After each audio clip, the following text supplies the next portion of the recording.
Oh, let's take a look at Nidhiki. He's certainly one of the most original Bionicle sets, and I think he has a pretty decent selection of parts as well. And hey, while we're at it, let's also take a look at some different ways that people have made MOCs that have been inspired by Nidhiki. Shall we begin?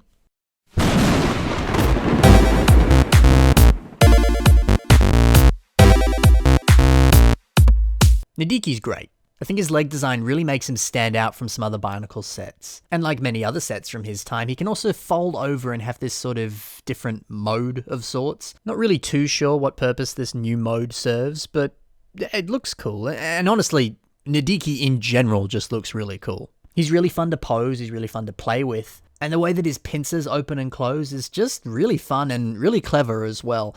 I don't know, this technique wasn't really used much in many other Bionicle sets, and it kind of surprises me because it's a really nice technique. Nidhiki's legs use the same technique, and if you really want to, you can maneuver them so that they look like he's flying, very similar to what happens in the Mask of Light Bionicle movie. So hey, there's a lot of fun you can have with Nidhiki. One interesting thing that I noticed in the instructions is that Nidhiki is shown with a totally different disc. Now, Bricklink confirms that the official set does in fact come with this specific disc here, which is a slight variant of Rorzak's disc. This one has a little bit of like subtle green on the end here. But yeah, strange that the instructions show him with Bordak's disc instead, but hey, maybe this was a hint at some early designs, and maybe Nidhiki was originally going to have this disc at one point.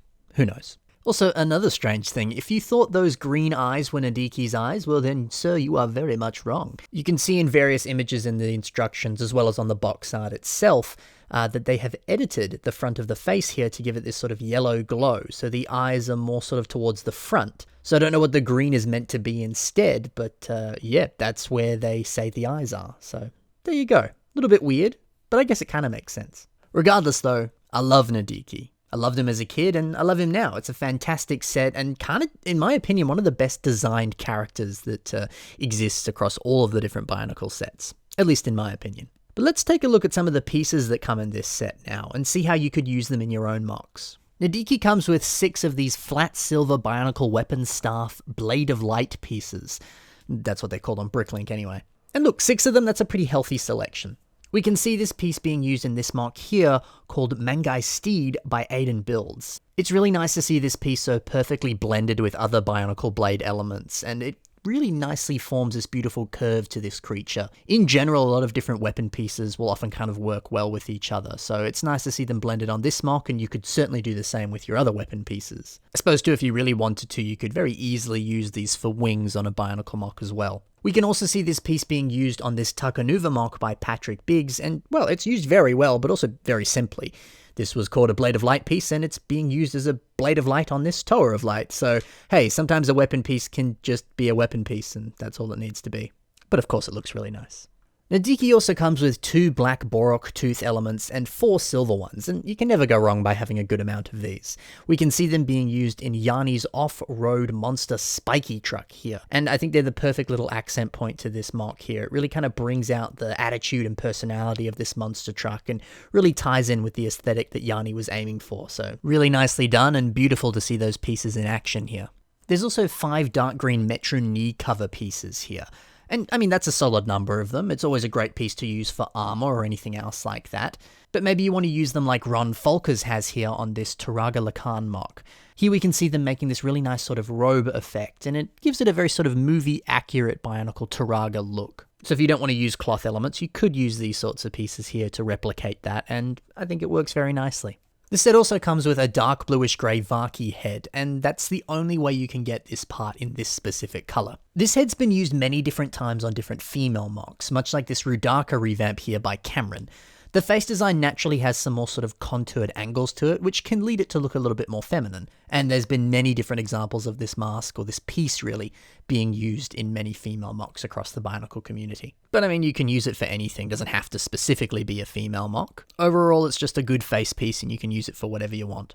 You also get a bunch of pearl light grey armor pieces, as well as some Technic parts in this colour as well. And I mean, these are helpful in any colour, but it's nice to get them in this pearl light grey colour here. When we look at this Toa Nuju MOC by Alex MOCs, we can see how having a large amount of parts like this can lead to a really awesome greebled mechanical design. And sure, it looks nice in this grey colour here, but it would look even cooler in that pearl light grey colour. So it's nice to have a healthy selection of them in this set. There are some similar pieces in black used in this set. Now, this specific piece, which Bricklink calls an axle and pin connector perpendicular double split, this is a really helpful piece, and it's perfect for designing limbs on your Bionicle MOCs. Let's take a look at this MOC by Alex Mertens, which is called Kanohi Test Automaton, and we can see on this upper leg design how important it was that this piece was used, because it kind of links everything together, and it makes for a really nice limb design. We can also see this piece being used on Shadowgear 6335's MOC Felicia. On the upper arm, we can see this piece being used just to add a bit more detail to that pretty standard Hero Factory bone limb element there.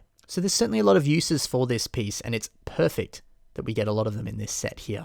We also see a lot of different lift arms in this set, some in black, some in that pearl light grey colour, and some in dark green as well.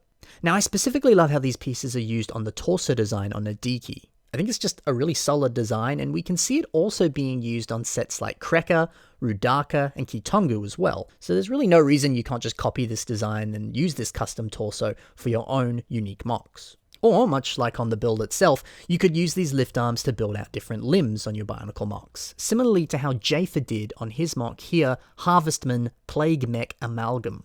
We can see the legs have been built around some of these lift arm pieces, and not only does it look nice, it also makes for a really strong and sturdy design as well, so these are always some pretty helpful pieces to have, especially in some of these unique colours as well. Before we finish up, let's take a look at some MOCs that are a revamp or reimagining of Nidhiki. The first MOC here is by Mr. Brick Brickelson, and it takes the basic structure of Nidhiki but really improves it tenfold. There's a lovely part use here using this Chima Speedor piece here to form the mouth here. Fantastic design, and I love the fact he's added a bunch more different eyes and all sorts of other fun details, like including some white in the color scheme just to make it pop a little bit more. I don't know, there's so many awesome design choices here that just make this just so incredible and so vastly different, but yet still kind of similar to the original set. Some of the inclusions like the tubing, the spikes, and a lot of other details really give this awesome, corrupted and sinister look. So speaking of corrupted, let's take a look at another Nidhiki MOC by Joxon this time, and this one really focuses on the fact that in the Bionicle lore and story, Nidhiki began as a Toa and then was mutated into the creature he is now. So this is kind of really playing off of that and giving this MOC this awesome asymmetrical kind of corrupted look here. It's nice to see this really interesting sort of like growth or sort of like oozing black material that's all over him here. And a very nice part use here using some of these Nexonite missile pieces here to give him this these like warts almost. I don't know, it's a really, really nice design, and something that Joxon does really well with all of his MOCs is make them just almost look like it's not even Lego. So this is a really different take on Nidhiki, but one that's just as cool as the set itself. So that's Nidhiki. That's how you can use some of the parts he comes with. And those are some MOCs that reimagine Nidhiki as well, and that's the episode. Thank you very much for watching, hope you very much enjoyed, and I'll see you in the next one.